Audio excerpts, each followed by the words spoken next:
اب میں آپ کو ایک حدیث سنانے چلا ہوں جس میں ایک عجیب نقشہ سامنے آتا ہے کہ یہ مہدی جب ظاہر ہوں گے تو کس طور سے ظاہر ہوں گے، ان کے ظہور کی کیفیت کیا ہوگی، کیف یظہر۔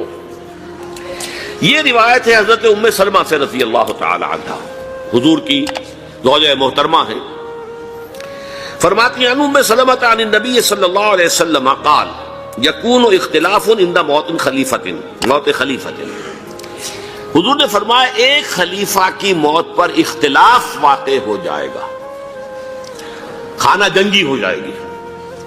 فَيَخْرُجُ رَجُلٌ مِّنْ أَهْلِ الْمَدِينَةِ حَارِبًا إِلَىٰ مَكَّةَ، پھر مدینے کے لوگوں میں سے ایک شخص نکلے گا، بھاگے گا اور جا کر پناہ لے گا اور چھپ جائے گا مکے میں۔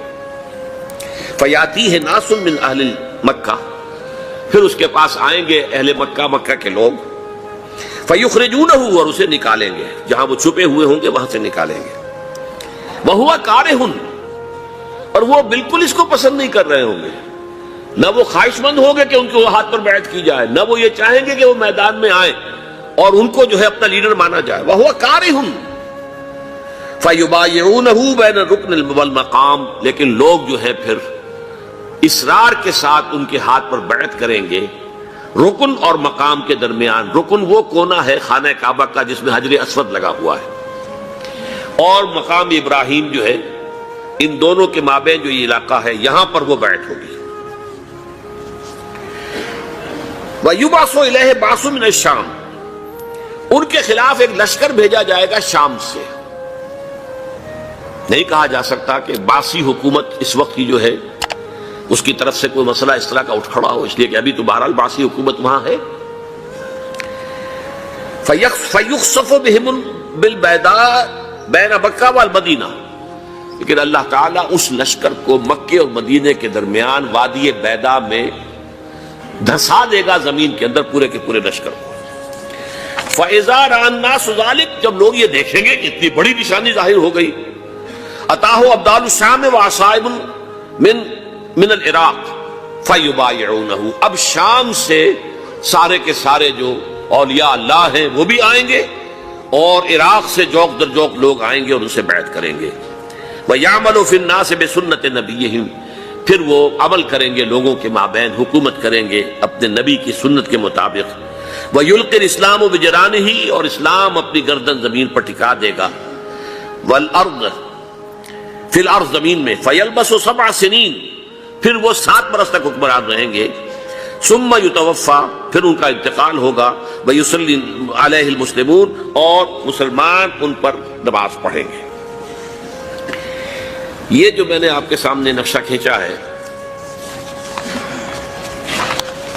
اس سے اب میں ایک نتیجہ نکالتا ہوں، اسے بھی میرا گمان کہیے، اختلاف بھی کر سکتے ہیں آپ، اگر اس کو وزنی سمجھے تو قبول بھی کر سکتے ہیں۔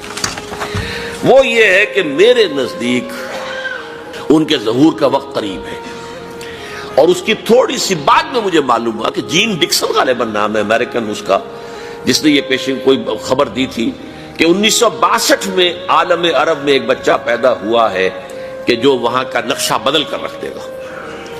یہ جین ڈکسن کی غالباً پیشن گوئی ہے۔ بہرحال مجھے اس کی پیشن گوئی سے کوئی دلچسپی نہیں ہے، میں تو جو احوال دیکھ رہا ہوں، یعنی اسرائیل کا قائم ہو جانا، اور اس کے بعد اب یروشلم کا مسلمانوں کے ہاتھوں سے نکل جانا، اور اب گویا کہ وہ الملحمۃ العظمیٰ جو ہے تلی کھڑی ہے، کسی بھی وقت جو ہے یہ جو ہے وہ لاوا پھٹ سکتا ہے، آتش فشاں پھٹ سکتا ہے۔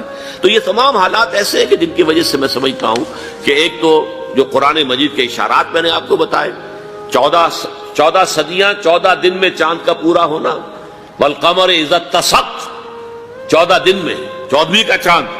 اسی طرح اب یہ 14 صدیوں کے بعد یہ صدی جو 15ویں صدی ہے، یہ در حقیقت ظہور امام مہدی کی صدی ہے، اور یہ ہے آغاز وحی سے قبل کا واقعہ، کیونکہ حضور کی زندگی میں یہ جو دن آئے تھے 25 برس کی عمر سے لے کے 40 برس کی عمر تک،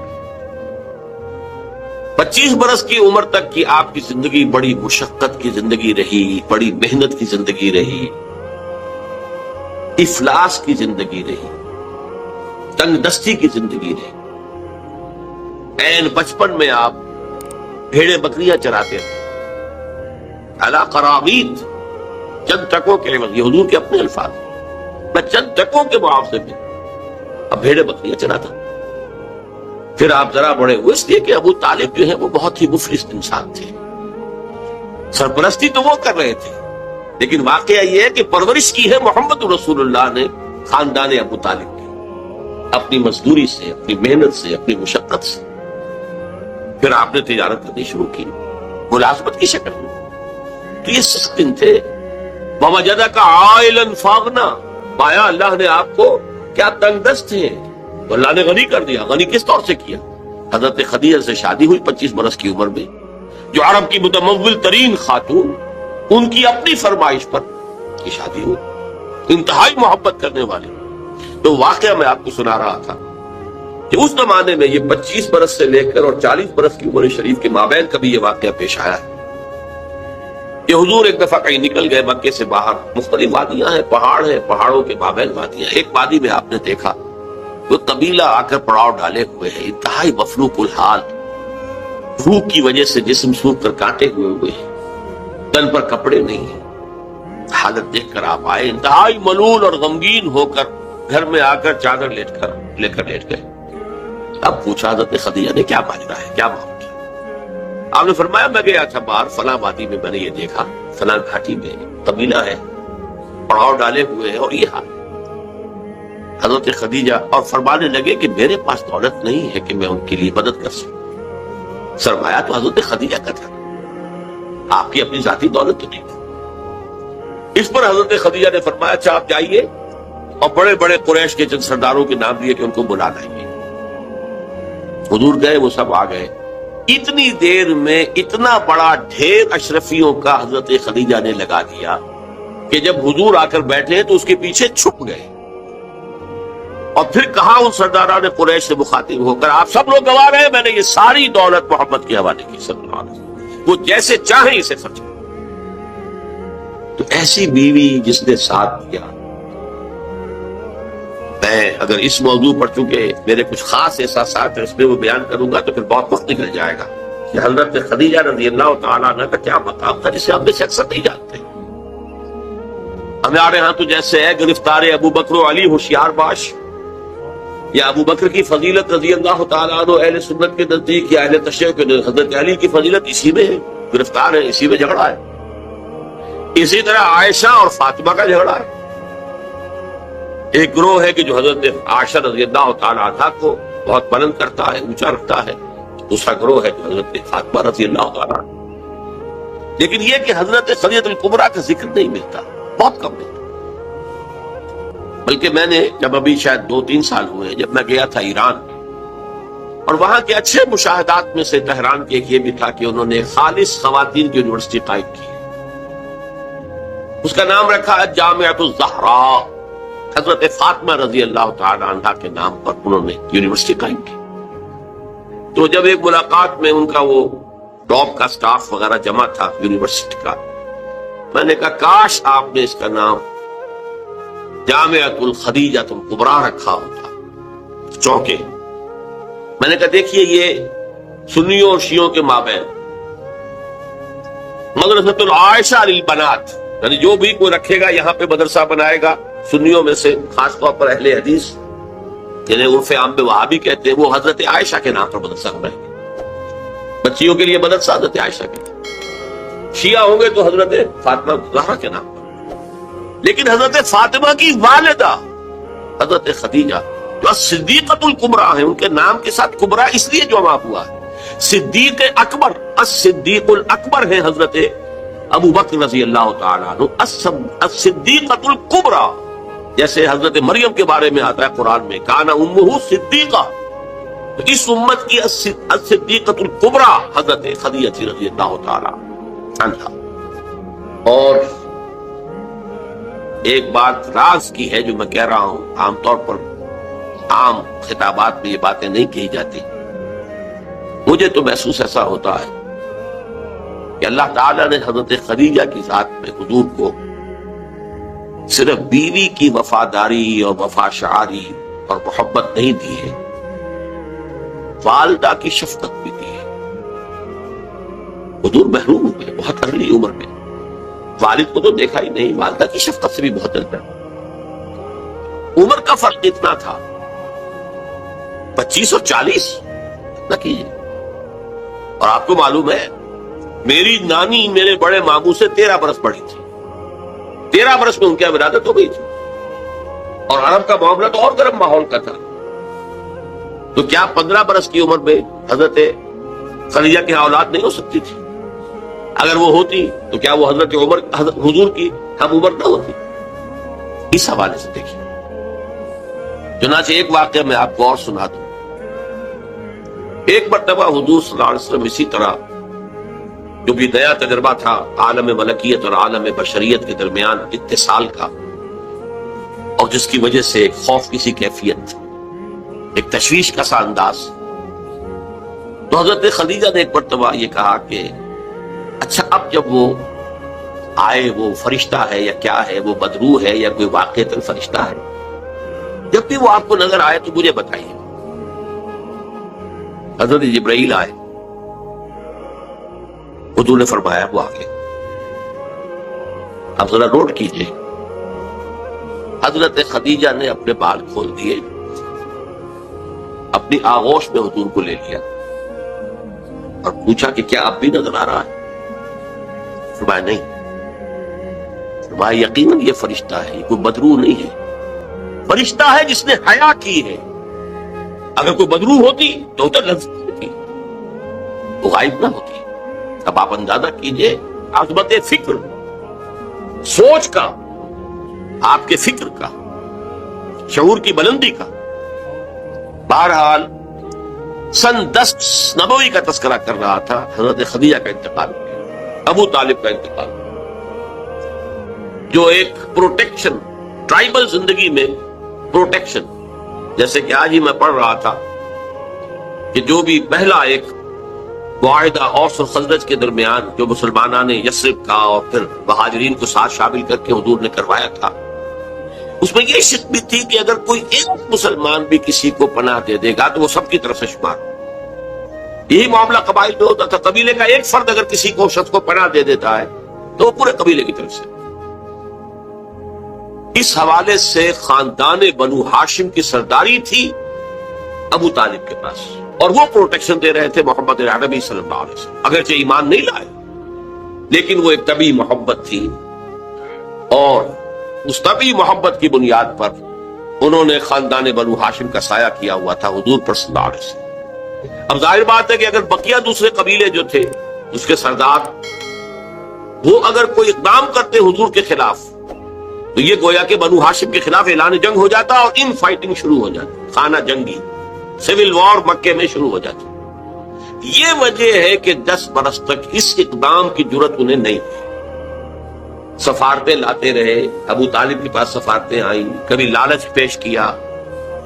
آپ ان سے کہیے اگر انہیں دولت چاہیے تو سیم و زر کے ہم انبار لگا دیں کہ تک لگے. انہیں کوئی سیادت چاہیے تو ہم انہیں اپنا بادشاہ ماننے کو تیار ہے، اگرچہ ہمارا کوئی مزاج نہیں ہے کسی بادشاہ کو ماننے کا، ان کو مان لیں گے. اور اگر کہیں شادی کرنا چاہیں تو اشارہ کرتے ہیں قریش کے جس بڑے سے بڑے گھرانے میں کہیں گے آپ ان کی شادی کر دیں. یہ بھی تھی آفر جو حضور نے فرمایا تھا کہ چچا جان چاہے یہ میرے داہنے ہاتھ پر سورج اور بائیں پر چاند رکھتے تب بھی میں اپنے اس دعوت سے باز نہیں آ سکتا. ان کا مطالبہ یہ تھا کہ یہ دعوت ختم کر دیں، ہمارے معبودوں کو برا نہ کریں. جس کے ضمن میں پھر آخری جبکہ ابو طالب بستر مرگ پر تھے اس وقت جو آخری سفارت آئی ہے، اور انہوں نے آخری چیلنج کیا کہ ابو طالب اب بھی اگر تم باز نہیں آتے تو پھر ٹھیک ہے، ہمارا الٹیمیٹم ہے، آؤ میدان میں مقابلہ کرو یا روک لو اپنے بھتیجے کو. اس پر جب ابو طالب نے بلایا اور حضور سے کہا ہے کہ بھتیجے مجھ پر اتنا بوجھ نہ ڈالو جو میں برداشت نہ کر سکوں. ظاہر بات ہے اکیلا خاندان بنی ہاشم، پورے قبیلہ قریش کا مقابلہ، پھر خود جو ہے نہایت ضعیف، بوڑھے اور بستر مجھ پر ہے تقریباً. بھتیجے مجھ پر اتنا بوجھ نہ ڈالو، اسے میں برداشت نہ کر سکتا. اس پر حضور کی آنکھوں میں آنسو آئے کہ ایک ہی مرئی سہارا دنیا میں ویزیبل اسباب عالم کے اعتبار سے ایک پروٹیکشن، ایک سہارا، ایک مدد کی شکل تھی، آج وہ بھی جا رہی ہے ختم. کہا آپ نے ایک ہی چچا جان اب تو یا تو یہ بات پوری ہو کر رہے گی اور یا میں اپنے آپ کو اسی میں ہلاک کر دوں گا. میرے لیے کوئی ریٹریٹ کا کوئی امکان نہیں ہے، کوئی واپسی کا کوئی امکان نہیں ہے، پسپائی کا کوئی۔ بہرحال میں نے یہ سارا پس منظر بتایا ہے عام الحزن، اور یہ ابو طالب کا بھی انتقال ہو گیا، وہ پروٹیکشن ختم ہو گئی، بلکہ اب بنو ہاشم کا سردار ابو لہب ہے، جو خود دشمن ہے انتہائی، جو سمجھیے کہ زہریلا دشمن، جس نے اس وقت کہہ دیا تھا تبا لکا لہذا جماعت، جس نے اپنے دونوں بیٹوں سے حضور کی دونوں صاحبزادیوں کو طلاق دلوائی۔ طلاق بھائی مانا وہاں تو در حقیقت نسبت کا ہو جانا ہی ایک طرح کا نکاح ہوتا تھا، وہ نکاح باقاعدہ ہو جائے گا، لیکن نسبت ہو گئی، منسوب ہو گئی، تو گویا کہ ایک رشتہ قائم ہو گیا۔ دونوں بیٹے تھے ابو لہب کے، جن سے حضور کی دو صاحبزادیوں کا رشتہ تھا، ان دونوں نے آ کر نہایت گستاخانہ انداز میں، توہین آمیز انداز میں آ کر حضور کے سامنے کھڑے ہو کر اور کہا کہ ہم تمہاری بیٹیوں کو طلاق دیتے ہیں۔ سارا سب میں جیلے ہیں حضور صلی اللہ علیہ وسلم۔ اب وہ ہے بنو ہاشم کا سردار، کیا نکلے گا نتیجہ؟ پروٹیکشن ختم، اب تو جو بھی چاہیں گے وہ دارالندوا میں فیصلہ کریں گے۔ لہذا آپ گئے طائف کی طرف۔ یہ حضور کی مکی زندگی کا اہم ترین واقعہ ہے، حالانکہ اس سے پہلے 3 برس کا آپ کا شیب بنی ہاشم کے اندر جو گھیراؤ رہا اور مقاطعہ رہا اور بائیکاٹ رہا، کھانے پینے کی چیزیں جو ہے روکی گئیں، بدترین قسم کی فاقہ جو ہے کشی کرنی پڑی پورے خاندان بنی ہاشم کو، حالانکہ وہ سب کے سب ایمان تو نہیں لائے تھے، لیکن اس جرم کی پاداش میں کہ بنو ہاشم محمد کا ساتھ نہیں چھوڑ رہے، لہذا اس پورے خاندان کو جو ہے اس کے ساتھ بائیکاٹ ہوگا، اور بائیکاٹ کے نتیجے میں بنو ہاشم کا پورا خاندان شیب بنی ہاشم میں، اور جس کو شیب ابی طالب بھی کہتے ہیں، 3 برس تک محصور رہا، کوئی چیز کھانے کے لیے نہیں۔ کوئی اللہ کا بندہ حکیم ابن حزام جیسی شخصیت نے، بنیادی طور پر نیک شخصیت، وہ کہیں پہاڑ کی چوٹی پر چڑھ کر نیچے اتر کر، ورنہ جو وادی ہے ان کے دونوں سروں کے اوپر پہرے ہیں، کوئی جا ہی نہیں سکتا، اب پہاڑ کراس کرے اتر کے کوئی شہد دے آئے، اس لیے کہ وہ بہت قریبی عزیز تھے حضرت خدیجہ کے رضی اللہ تعالیٰ عنہ، تو اپنی ان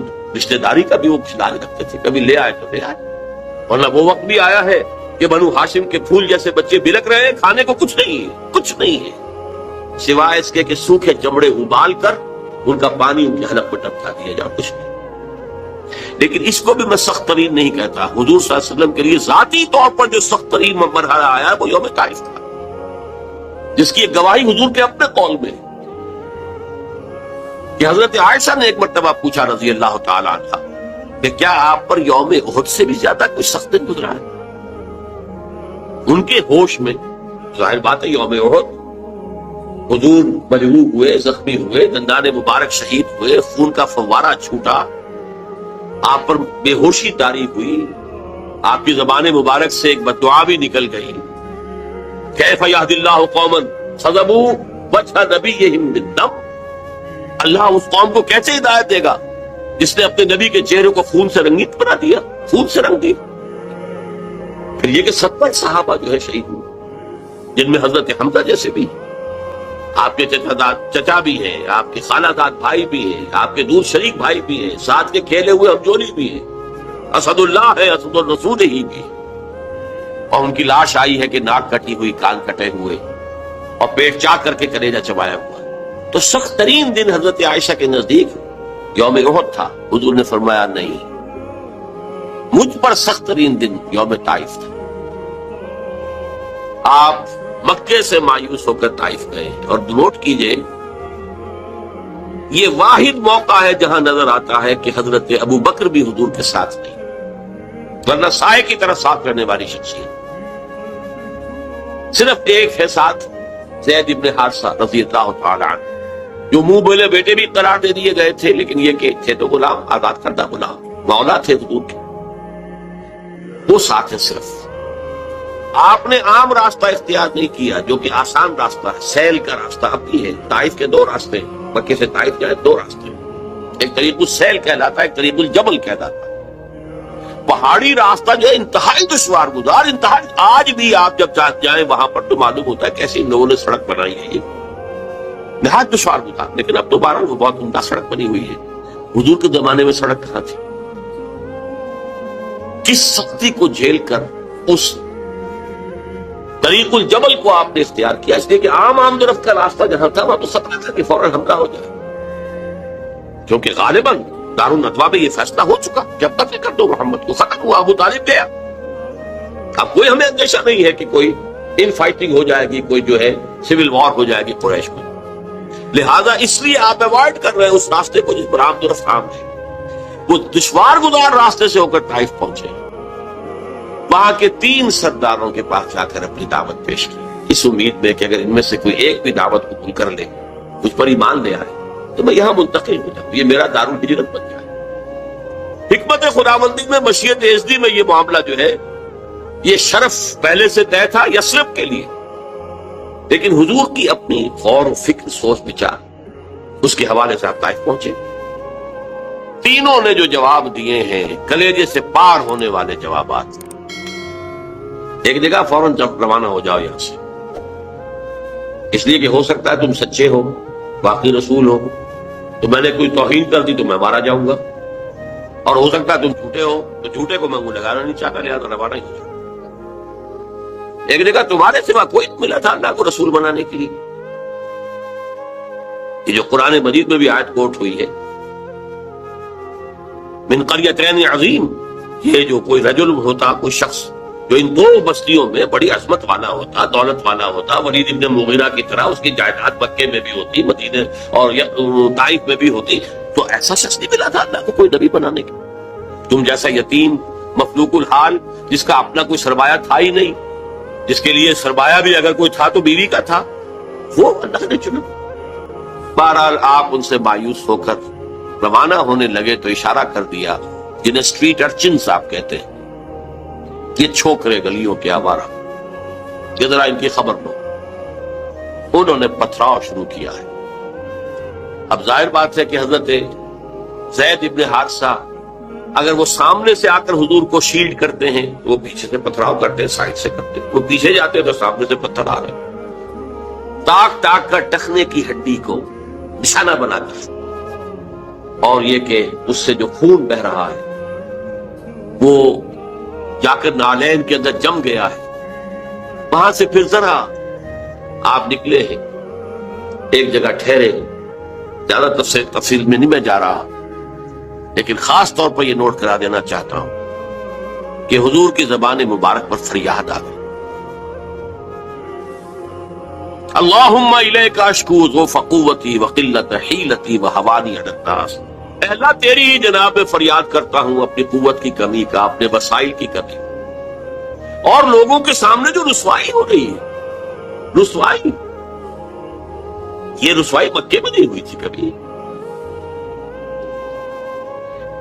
یہ پتھراؤ مکے میں نہیں ہوا تھا کبھی. اللہم الیک اشکو ضعف قوتی وقلت حیلتی وہوانی علی الناس الی من تکلنی. اے اللہ مجھے کس کے حوالے کر دیا، الی بعید یتجہمنی او الی عدو ملکت امری. کیا وہ دور دراز کے لوگ جن کا مجھ سے کوئی تعلق ہی نہیں ہے، ان کو مجھ پر حملہ کرنے کے لیے کھلی چھوٹ دے دی، اور کیا دشمن کے حوالے مجھے کر دیا کہ جو چاہے کر گزرے. یہ فریاد ہے. لیکن اس کے بعد وہ مقام عبدیت غالب آئی. یہ جو 2 نسبتیں ہیں محمد رسول اللہ کی، عبدہ و رسول، مقام عبدیت کا تقاضا کچھ اور ہے. سر تسلیم خم، کوئی شکوہ شکایت زبان پر نہ آئے. فرماتے ہیں ان لم یکن علی غضبک فلا ابالی. اگر تو ناراض نہیں ہے تو پھر مجھے کوئی پرواہ نہیں. سر تسلیم خم ہے جو مزاجے. اندیشہ تو یہ ہوا ہے کہ کہیں تو ناراض نہ ہو گیا.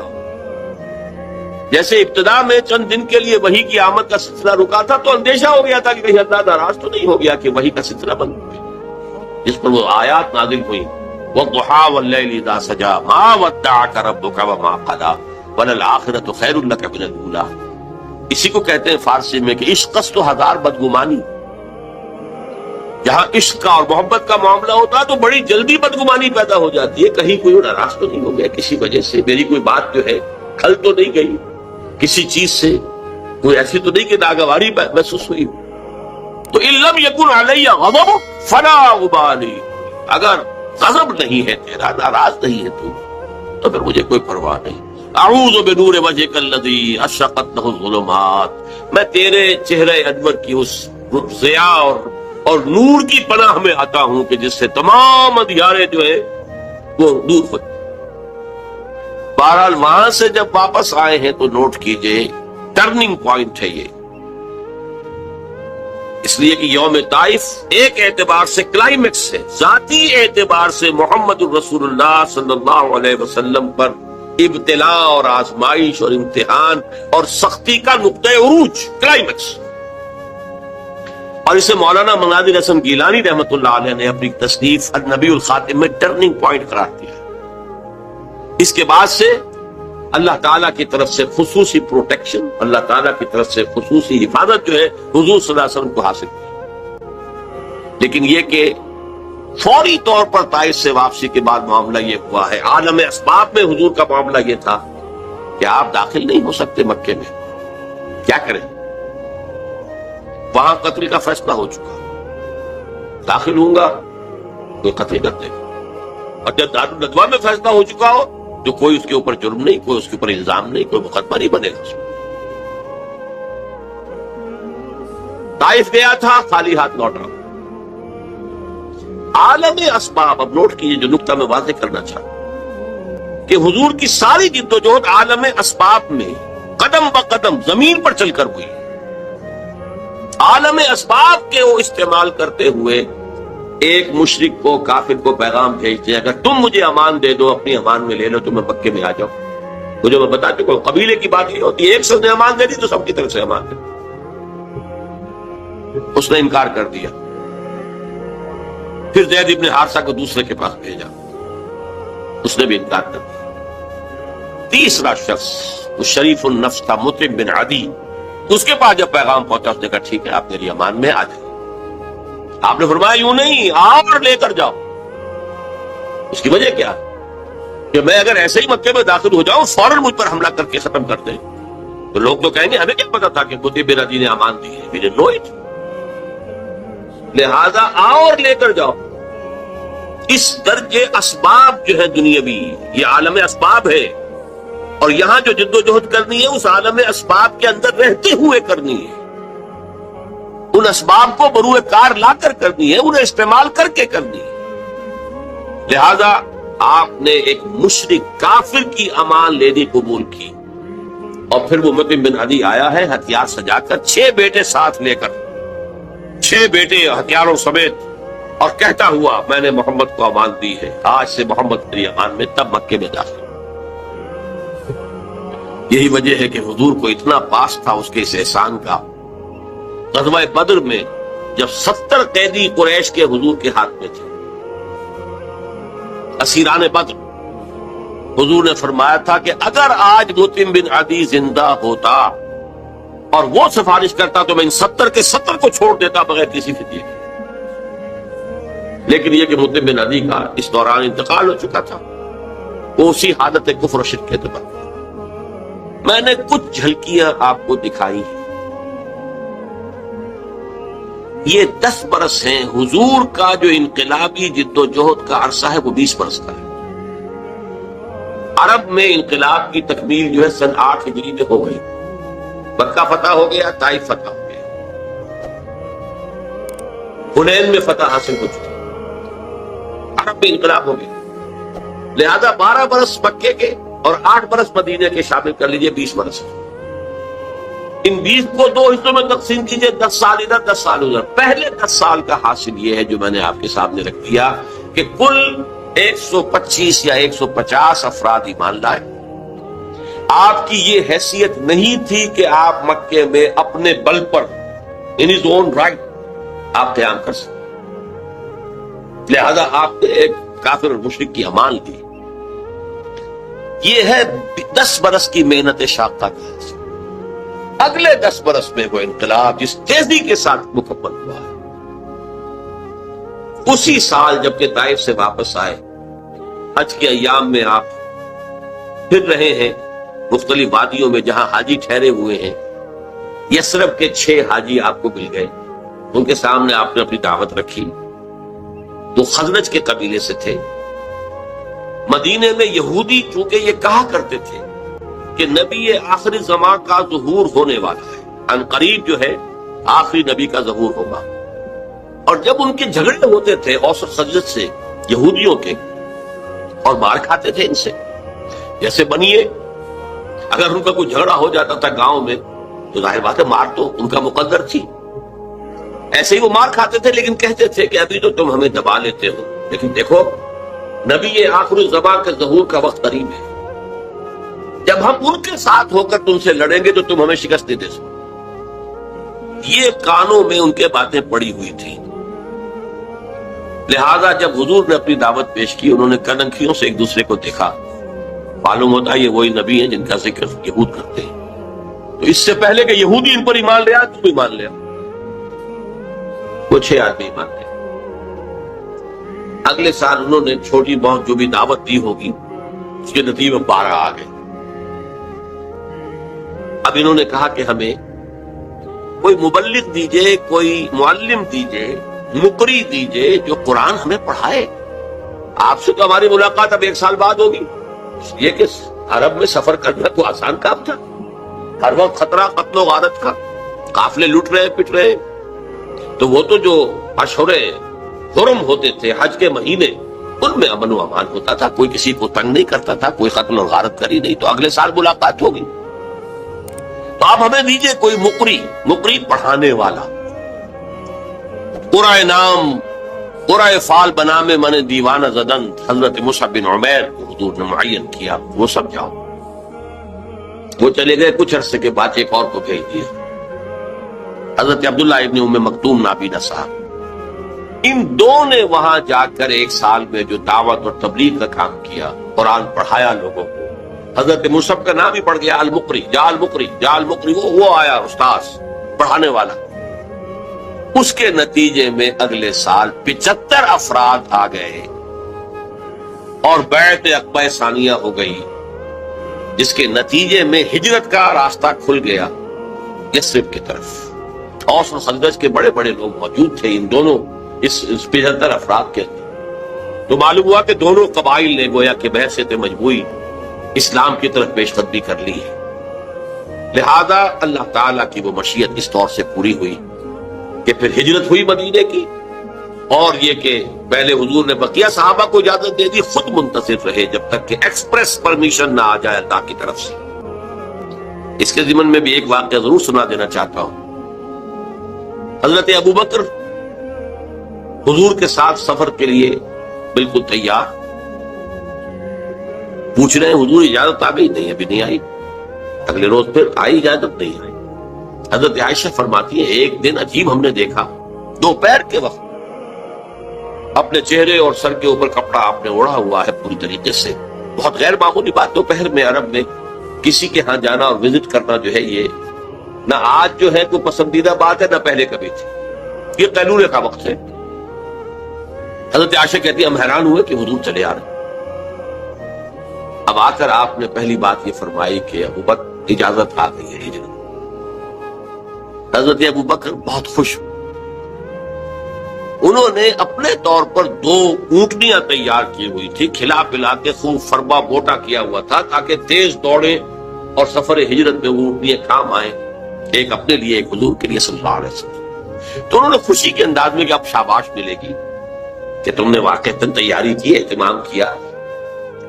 تو عرض کیا کہ حضور میں نے یہ 2 اونٹیاں تیار کر رکھی، ذرا سا توقف فرمایا، ٹھیک ہے ایک میں استعمال کروں گا لیکن میں اس کی قیمت ادا کروں گا. رو پڑے حضرت ابوبکر کہ حضور مجھ سے بھی یہ مغایرت، لیکن یہ تھی غیرت محمد رسول اللہ صلی اللہ علیہ وسلم. بہرحال وہ سفر ہوا اور اس کے بعد پھر آپ کی جد و جہد کا دوسرا. میرے لیے یہ ممکن نہیں ہے کہ اس پورے انقلابی عمل کو یہاں بیان کروں. اس مکی دور میں دعوت، تربیت اور تزکیہ، تنظیم اور صبر بحث 4 چیزیں بیک وقت چلی ہیں. صبر بحث کیا تھا کہ اس دور میں یہ تیاری کا دور ہے، جب تک کہ ہمارے پاس اتنی طاقت نہیں ہے کہ کفر کے سامنے آمنے سامنے کھڑے ہو کر مقابلہ کریں. اس وقت تک اگر تم پر کوئی زیادتی کی جائے تو جھیلو اور برداشت کرو اور صبر کرو، کوئی جوابی کارروائی نہ کرو۔ یہ انتہائی سمجھیے کہ کروشل تھا معاملہ حضور کی کامیابی کا اور حضور کی دور اندیشی کا، معاملہ فہمی کا۔ قرآن مجید میں وحی جلی میں کوئی ایسا حکم نہیں آیا تھا۔ وہ تو حکم جو ہے اس کا تذکرہ آتا ہے سورہ نساء کے اندر کہ ایک وقت تھا جبکہ تم سے کہا گیا تھا کہ کفو ایدیکم، اپنے ہاتھ بندھے رکھو۔ اس وقت تو کچھ لوگ کہتے تھے کہ ہمیں جنگ کی اجازت ملنی چاہیے، اب جب کہ جنگ فرض کر دی گئی ہے کچھ لوگ ہیں کہ جو اسے کرنے کترا رہے ہیں۔ وہاں یہ ذکر سورہ نساء میں آیا، مکی صورتوں میں کہیں اس کا ذکر نہیں۔ اب یہ بھی ممکن ہے کہ وحی خفی کے ذریعے سے اللہ نے یہ حکم دیا، حضور پر صرف وحی جلی نہیں آتی تھی، وحی خفی بھی آتی تھی، لیکن اس سے زیادہ قرین قیاس ہے کہ حضور کا اپنا تدبر تھا، حضور کی اپنی تدبیر تھی، حضور کی اپنی سوچی سمجھی رائے تھی کہ کوئی انقلابی جماعت جبکہ ابھی وہ تھوڑی ہے، تعداد میں کم ہے، قوت میں کمی ہے، اگر وہ وائلنٹ ہو جائے تو کچل دی جائے گی۔ وہ وائلنٹ نہیں ہے تب بھی ستائے جا رہے ہیں، مارے جا رہے ہیں، انہیں گھروں میں بند کیا جا رہا ہے، ان کو بھوکا رکھا جا رہا ہے، غلاموں کے اوپر تشدد کیا جا رہا ہے۔ 2 حضرات کو تو شہید بھی کر دیا گیا، حضرت سمیہ اور حضرت یاسر رضی اللہ تعالیٰ عنہما، میاں بیوی۔ لیکن یہ کہ جب اس حالت میں یہ کر رہے ہیں جبکہ ہماری طرف سے کوئی جوابی کارروائی نہیں، کوئی ریٹیلیشن نہیں، اگر کہیں کوئی جوابی کارروائی ہو جائے تو پورا جواز مل جائے گا انہیں کہ وہ ہمیں کلش کر کے رکھیں۔ یہ انتہائی حکیمانہ فعل، انتہائی مدبرانہ انداز۔ We have to buy time، ابھی تو ہمیں وقت ہے کہ ہم اپنی دعوت و تربیت کے ذریعے سے اپنے بیس کو، اپنی طاقت کو وسیع کریں، مضبوط کریں، مستحکم کریں۔ جس کو علامہ اقبال نے کہا ہے، با نشہ درویشی در ساد و دمادم زن، درویشی کا انداز اختیار کرو، اس سے موافقت اختیار کر دو اور پھر اس پر لگے رہو، کوشش کرتے رہو۔ آخر دعوت و تبلیغ بھی تو درویشی ہوتی ہے۔ پھر یہ کہ درویش کو اگر آپ نے تھپڑ مار دیا تو وہ جواب میں آپ کو تھپڑ نہیں مارے گا، یہی درویشی ہے۔ بدھ مت کے بھکشو ہیں، ظاہر بات ہے کہ ان کے آپ کو خلاف اقدام بھی کریں گے، وہ جوابی کارروائی نہیں کریں گے۔ تو دعوت و تبلیغ، تربیت و تزکیہ، تنظیم اور صبر محض، no retaliation, no raising of hands even in self defence, چاہے تمہارے ٹکڑے اڑا دیں۔ حضرت خباب بن الارض سے کہا گیا اتارو کرتا، اتار دیا، دیکھتے ہوئے انگارے زمین میں بچھا رکھے، پہلے ان کی نگاہوں کے سامنے لیٹ جاؤ، لیٹ گئے۔ حکم ہے محمد عربی کا صلی اللہ علیہ وسلم، ورنہ ایک آدمی ڈیسپریٹ ہو جائے کہ یہ تو مجھے زندہ کے کباب بنانے چلے ہیں، اور وہ کوئی اقدام کرے تو 2-4 کو مار کر تو مرے گا نا۔ ڈیسپریٹ آدمی، بلی کو بھی اگر آپ کارنر کر لیں اور اسے محسوس ہو کہ اب اس نے میرے لیے کوئی راستہ نہیں چھوڑا ہے بھاگنے کا، وہ آپ پر حملہ آور ہو جائے گا۔ بلی تو ایک انسان، اسے یہ معلوم ہو جائے کہ یہ تو مجھے بھوننے لگے زندہ کو، تو وہ اگر کوئی کارروائی کرے گا تو 1-2 کو تو مار کر مرے گا، لیکن نہیں، اجازت نہیں۔ تو یہ جو 12 برس ہیں مکے کے، یہ دعوت و تبلیغ، تربیت و تزکیہ، تنظیم، جس کا کلائمیکس ہے بیعت عقبہ ثانیہ، جس میں کہ حضور نے عہد لیا، آیانا رسول اللہ صلی اللہ علیہ وسلم علی السمع والطاعۃ فی العسر والیسر والمنشط والمکرہ وعلی عثرۃ علینا وعلی لا ننازل امر اہلہ وعلی ان نقول بالحق اینما کنا لا نخاف فی اللہ لومۃ لائم۔ ہم نے بیعت کی تھی اللہ کے رسول سے کہ آپ کا ہر حکم سنیں گے اور مانیں گے، اطاعت کریں گے، خواہ مشکل ہو خواہ آسان ہو، خواہ طبیعتیں آمادہ ہو خواہ ہمیں اپنی طبیعتوں پر جبر کرنا پڑے، خواہ آپ دوسروں کو ہم پر ترجیح دے دیں، اور جنہیں بھی آپ امیر بنائیں گے، ذمہ دار بنائیں گے، ان سے بھی جھگڑیں گے نہیں، ان سے تعاون کریں گے، اور جہاں بھی کہیں ہوگے حق بات اور صحیح مشورہ ضرور پیش کریں گے۔ یہ بیعت تھی، اس کی بنیاد پر ایک عظیم تنظیم وجود میں آئی، اور یہ صبر محض، یہ 4 مراحل تھے اس امر کے، اس انقلابی جد و جہد کے جو مکے میں پورے ہو گئے۔ مدینے میں آ کر 6 مہینے آپ نے لیے 3 کاموں کے لیے، جس کو کہیں گے ہم انٹرنل کنسولیڈیشن۔ مسجد نبوی کی تعمیر جو ایک مرکز بن گیا، اب یہ دار الندوہ بھی ہے، دار المشاورہ بھی ہے، یہ دار العبادہ بھی ہے، دار الصلاۃ بھی ہے، یہی دار التعلیم بھی ہے، یہی دار التزکیہ بھی ہے، دار الاحسان بھی ہے۔ خانقاہ کہہ لے، دستگاہ کہہ لے، تربیت گاہ کہہ لے، عبادت گاہ کہہ لے، حکومت کا مقام کہہ لے، مشورے کی جگہ کہہ لے، پارلیمنٹ ہاؤس کہہ لے، یہ سب مسجد نبوی ہے، ایک مرکز وجود میں آ گیا۔ نمبر 2، انصار اور مہاجرین کو بھائی بھائی بنانا، تاکہ یہ دو حصے، جماعت اسلامی جماعت کے دو حصے مربوط ہوں۔ نمبر 3، یہودیوں کے ساتھ بھی ایک معاہدہ کر کے انہیں جکڑ لینا، جوائنٹ ڈیفنس آف مدینہ، کہ اگر مدینے پر باہر سے حملہ ہوا تو سب مل کر دفاع کریں۔ یہ تھی آپ کی، اور یہاں میں آپ کو بتا دوں، ٹوائنبی نے ایک بڑا زہر بھرا جملہ کہا تھا حضور کے بارے میں، محمد failed as a prophet but succeeded as a statesman۔ محمد نبی کی حیثیت سے تو ناکام ہو گئے، مکے میں جو نقشہ تھا، دعوت ہے، تبلیغ ہے، تربیت ہے، تزکیہ ہے، صبر ہے، یہ تو تھا وہ واقعی جو نبی کام کیا کرتے تھے۔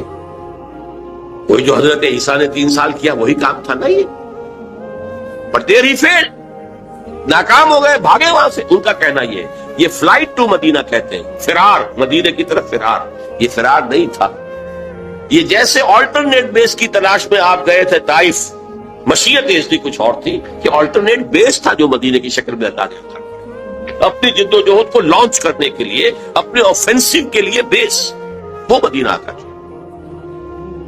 تو جو پروفیسر منٹگمری واٹ ہے، جس کو کہ ایک مرتبہ ضیاء الحق صاحب نے یہاں پہ خاص طور پر بلایا تھا، برطانوی پروفیسر ہے، اس نے سیرت النبی پر 2 کتابیں لکھی، محمد at Mecca, Muhammad at Medina, اور ان دونوں کتابوں کے اندر حضور کی شخصیت کے متضاد پہلوؤں کو نمایاں کیا۔ مکے والا محمد کچھ اور ہے، مدینے والا اور ہے۔ مکے والا محمد تو واقعی داعی ہے، مبلغ ہے، مربی ہے، مزکی ہے، درویش ہے، وہ تو واقعی نبی۔ اگر آپ کو ہماری ویڈیو اچھی لگی ہو تو ہمارے چینل کو سبسکرائب ضرور کریں۔ ڈاکٹر اسرار احمد رحمۃ اللہ علیہ کی وفات کے لیے سورہ فاتحہ پڑھ کر کامنٹ میں آمین لکھیں۔ شکریہ۔